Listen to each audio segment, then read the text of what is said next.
The $4 million is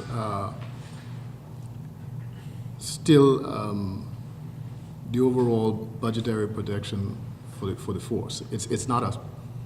It's just increase it by 4 million, and it was increased for specific purposes.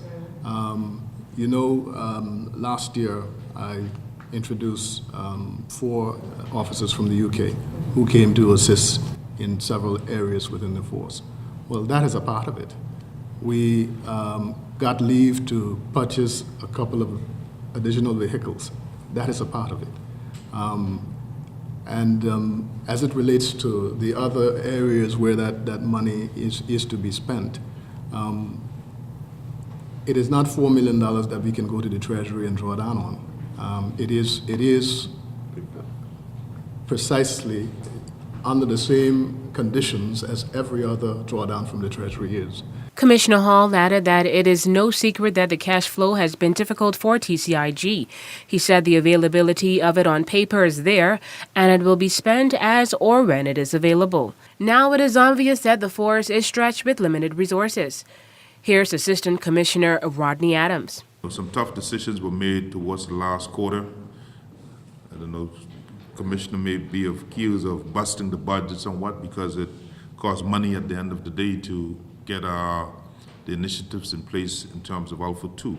But policing is not cheap, and that is the bottom line. And I will also go on record again in appealing to the powers that be that is it $4 million, Commissioner, that we often hear about, increase for the police. Let's spend the money. Okay, let's spend the money. We need the tools in order to get the job done. And when I speak of tools, I'm talking about manpower, I'm talking about better accommodation, and the list can go on and on.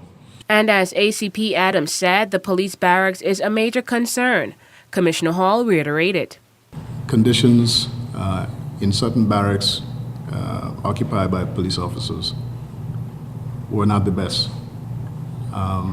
And for more reasons than one, unfortunately, the police administration wasn't able to, in a timely manner, correct that. I don't have to go through why, because we all know the reason why. Certainly, we do everything within our power to try to make officers as comfortable as possible. He said it is clear for years now that they've been trying to provide better accommodations. There is a yellow elephant, if you want to call it, sitting a particular place in Providenciales that is testament to that fact.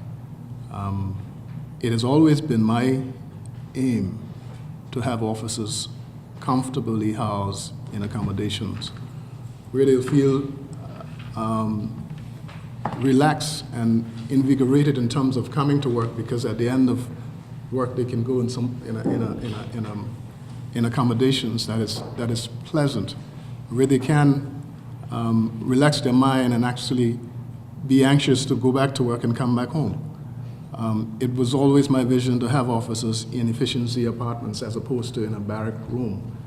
I have tried to get that for our officers. And as much as possible with the limited resources that we have available to us, I'm still trying to do that because I think they're deserving of that.